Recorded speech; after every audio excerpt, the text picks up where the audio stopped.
कहीं ना कहीं विपिन शर्मा जी, कोरोना को लेकर भ्रम लोगों में थोड़ा सा फैल रहा था, क्योंकि ऐसी बातें कही जा रही थी वैक्सीन आएगी, पर आज के संबोधन में भी वैक्सीन फिलहाल तो नहीं आई है। तो इस वजह से लोग थोड़े निश्विक्र हो गए थे और यहां तक कि मास्क भी लगाना कम कर दिया था। बिहार चुनाव की रैलियां अभी चल रही है, उसमें हम सभी लोग देख पा रहे हैं कि सोशल डिस्टेंसिंग की तो धज्जियां उड़ाई ही जा रही है, साथ ही मास्क भी लोग नहीं लगा रहे।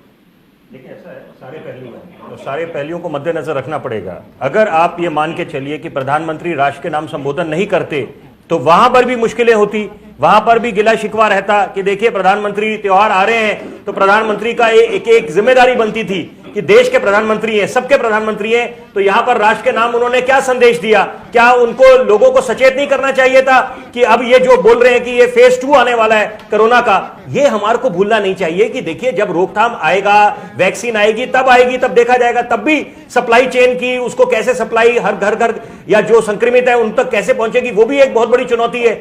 लेकिन बहरहाल सबसे बड़ा रोकथाम यही है कि आप सावधान रहें। आप ये बोले कि आप हल्के में ले लें तो वही सबसे बड़ी आप भूल कर जाएंगे। यहां पर प्रधानमंत्री ने वो काम करा जो उनसे जिसकी अपेक्षा करी जा रही थी। तो यहां पर ये कहना कि कोई रोमांचक बात होती या कोई ऐसी कोई उसमें कुछ नई घोषणा होती, देखिए वो बात नहीं है। यहां पर मैं 2-3 बातें बड़ी अहम बोलने जाऊंगा। मैं ज्यादा दूर नहीं जाते, मैं अभी की बात बताऊंगा। थोड़े समय पहले मैं ओखला मंडी गया, वहां पर मैं देखकर भयभीत हो गया कि वहां पर जो लोगों ने बिल्कुल धज्जियां उड़ा रखी है नियमों की। वहां पर तो आप खुद देखें कि लोगों को कौन समझाएगा, जबकि मैं ये देखता हूं कि रिक्शे वाले हैं वो समझदार हैं, वो मास्क लगा के रखते हैं। लेकिन यहां पर जब मैंने वो देखा मंडी में, मैंने बोला ये जो जितने बैठे हुए हैं यहां पर कोई, तो बोला मैंने बोला देखिए आप मास्क लगाएंगे तो आपके खुद के हित के लिए यहां पर, क्योंकि अभी कोरोना पे जीत तो पाई नहीं हमने। अभी स्थिति जो आप चाहते हैं कि ये स्थिति नियंत्रण में रहे तो आप खुद भी बचाव रखें, मास्क पहनकर, 2 गज की दूरी, मास्क है जरूरी। ये तो देखिए, ये तो अब समझना पड़ेगा। ये हम वो गलती नहीं करेंगे जो अमेरिका के राष्ट्रपति ने करी कि वो हल्के में रहते रहे, वो मास्क का हमेशा वो लोग सारे बोलते रहे उनको कि मास्क पहनिए। देखिए दुनिया का सबसे शक्तिशाली देश का सबसे बड़ा नेता वो अगर ऐसी हल्की काम करे तो क्या नजीर पेश होगी। यहां पर हमें यह समझना है कि हमारे सामने दोहरा चुनौतियां हैं।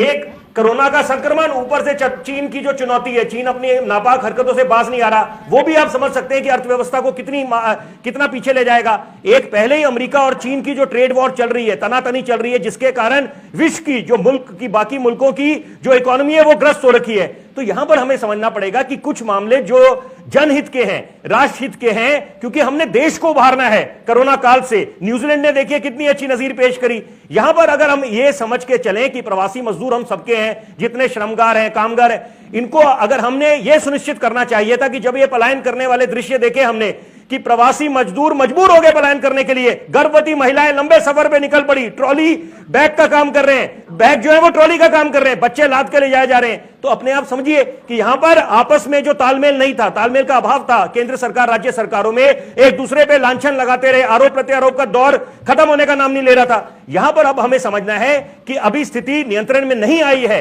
अभी कोई रोकथाम नहीं आया इसका कोरोना का। तो यहां पर हमें हल्के में नहीं लेना। जो एहतियात हमारे डॉक्टर बोलते हैं या बोलते हैं कि आप हाथ बार बार साफ करें, सैनिटाइजर का इस्तेमाल करें, मास्क लगा के रखें और अगर बहुत जरूरी है तभी घर से बाहर निकलें।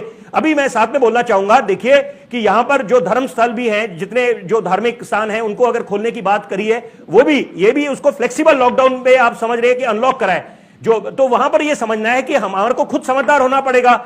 अगर हम चाहते हैं कि हमारा देश उभर पाए इस कोरोना काल से, वैश्विक महामारी के दौर से, तो यहां पर सबका दायित्व बनता है। सिर्फ हम ये अपेक्षा उम्मीद लगाएं कि सरकार आके कुछ कदम उठाए या डॉक्टर हमारे को उभार लेंगे, यहां पर हम सबका एक दायित्व बनता है। इस समय जिम्मेदारी से रहें, क्योंकि देखिए देश हम सबका है और हम सबको अपनी जान प्यारी है। तो यहां पर हमें देखना है कि अगर, मैं बड़ी अहम बात बोलने जा रहा हूं, जहां पर कोई लक्षण नजर आते हैं कि आपको ठंड लग रही है या बुखार लग रहा है, तो आप तुरंत टेस्ट कराइए। मैं एक उदाहरण देना चाहूंगा, मेरे पिताजी का 86 वर्ष के हैं और कितनी अच्छी, हमारे परिवार में 2-3 लोग जो है जिनकी मौत हो गई इस कोरोना करके, लेकिन मैं बड़ा अपने आप को सौभाग्यवान समझता हूं कि समय रहते हम लोगों ने और कोरोना पे जीत पाई है। मेरे पिताजी अपने आप में एक जीता जागता उदाहरण है।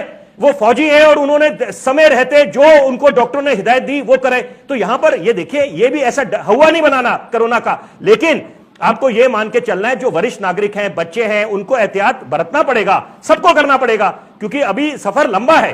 तो यहां पर यही कारण है कि स्कूल कॉलेज बंद कर रखे हैं। ठीक है विपिन जी, कहीं ना आम लोग जो हैं वो अस्पताल जाने से डरते हुए भी नजर आते हैं।